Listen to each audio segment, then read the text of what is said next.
I believe that marriage is the union between a man and a woman. But I do believe in civil unions. Hamas has said clearly and publicly that they are not going to continue the truce, and the same day they attacked Israel. When the confirmation of the covenant occurs, it marks the beginning of the final 7 years to Armageddon. Today is Friday Open Lines. Give us a call right now, 1-877-ENDTIME.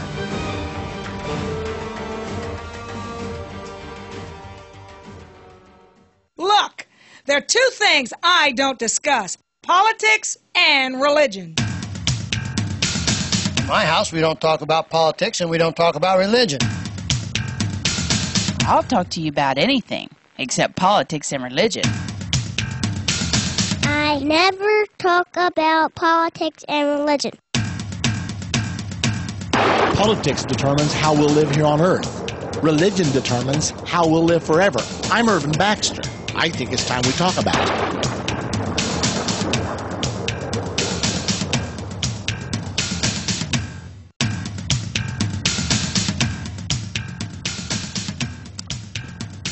Obviously, the big story of the week is the Middle East. The negotiations were resumed yesterday as Benjamin Netanyahu and Mahmoud Abbas met privately for 2 hours alone, discussing the things that you and I are all interested in. They have now made an agreement that the two of them will decide on the framework. It's very interesting how that world-changing discussions can boil down to two single human beings. But that's what happens so many times. Individuals change the course of all history.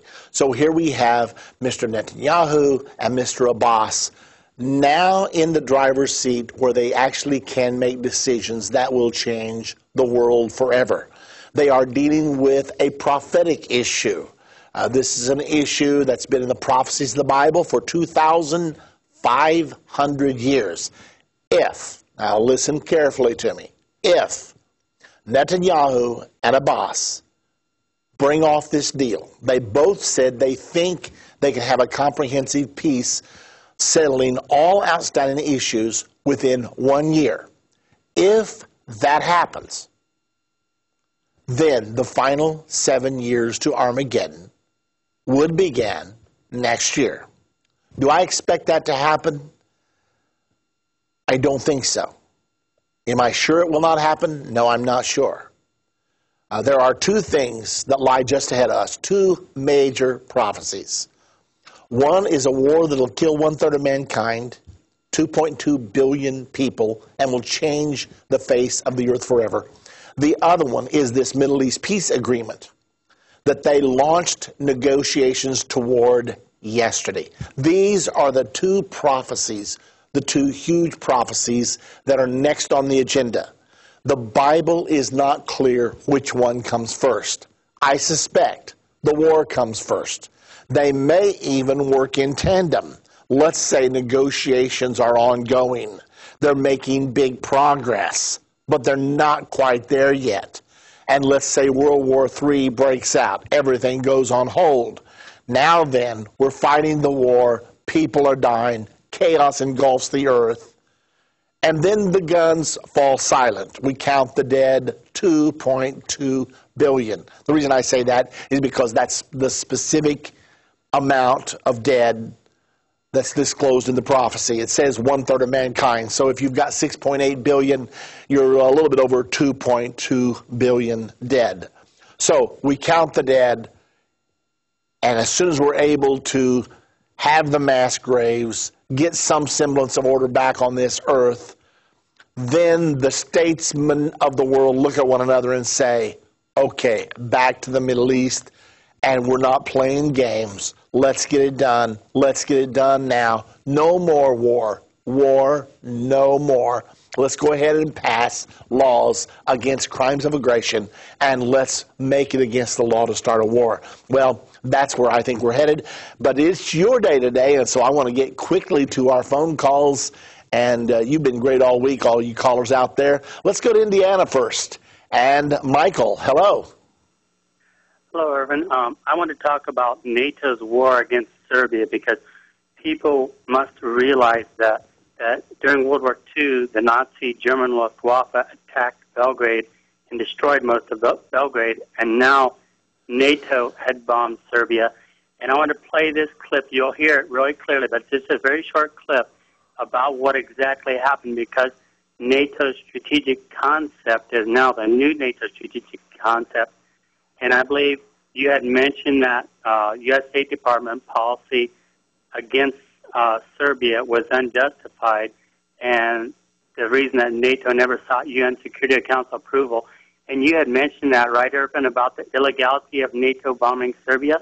Yeah, actually, they wanted to get it through the UN, but knew they could not because Russia would veto, and they had the veto power. Consequently, Clinton went alone. He carried the ball on his own.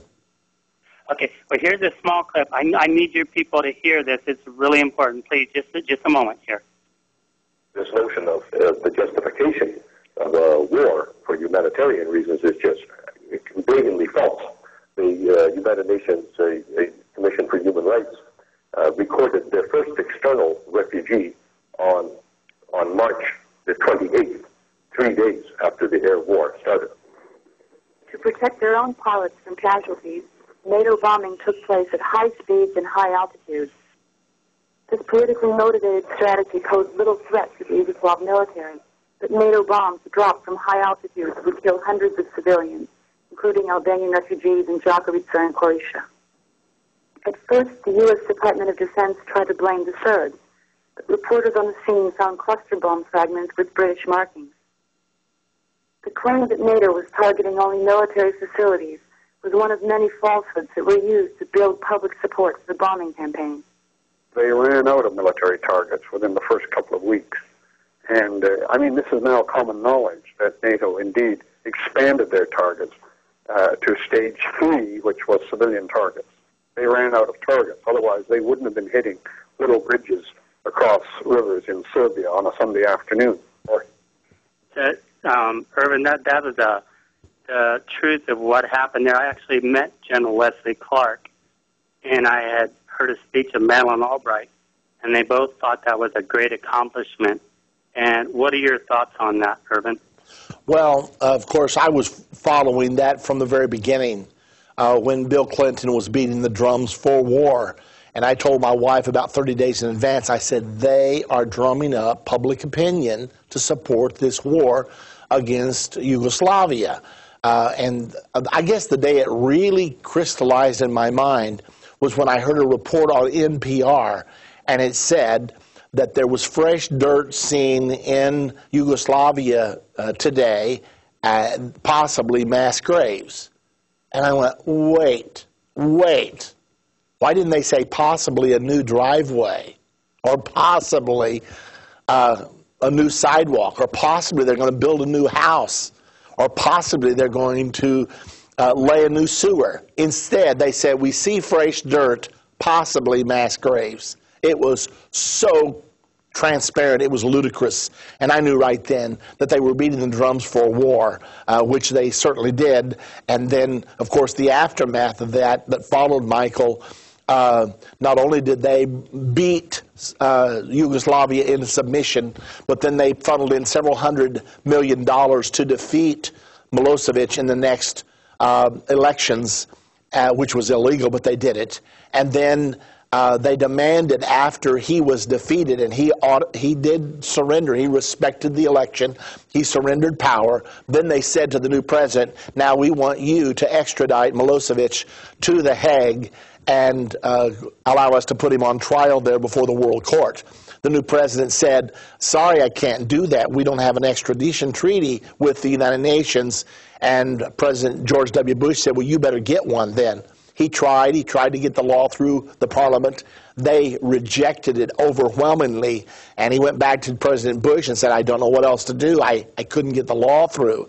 And Bush said, well, I would do it by executive order then. That's the way I do things. And so they pulled the cabinet together of Yugoslavia, and they issued an executive order. But Milosevic was ready for them. He knew what was coming. And he appealed to the Supreme Court, the